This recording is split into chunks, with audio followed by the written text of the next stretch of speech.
অপুর অভিযোগে ৩ কন্টেন্ট ক্রিয়েটরকে সতর্ক করলেন পুলিশ। চিত্রনায়িকা অপু বিশ্বাসের সাইবার বুলিং সংক্রান্ত অভিযোগের প্রেক্ষিতে ৩ জন কন্টেন্ট ক্রিয়েটরকে ডেকে সতর্ক করেছে পুলিশের সাইবার ক্রাইম ইনভেস্টিগেশন ডিভিশন, যাদের মধ্যে একজন পুরুষ ও ২ জন নারী।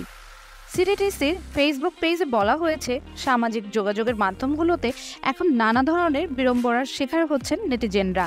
Facebook, Messenger, Twitter, Viber, imo, WhatsApp ইত্যাদির মাধ্যমে তারা সাইবার অপরাধীদের শিকারে পরিণত হচ্ছেন।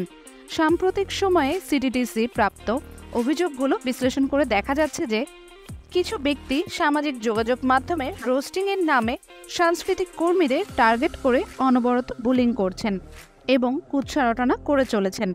সিটিটিসি আরও বলেছেন, সম্প্রতি অভিনয় শিল্পী অপু বিশ্বাসও এহেন অপরাধের শিকার হন।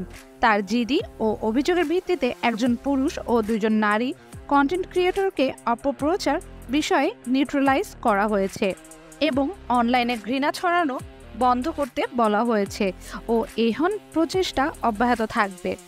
সিটিটিসি বলেছে, একটা সুস্থ ও রিজিলিয়েন্ট সাইবার প্রেস আমাদের সবার কাম্য।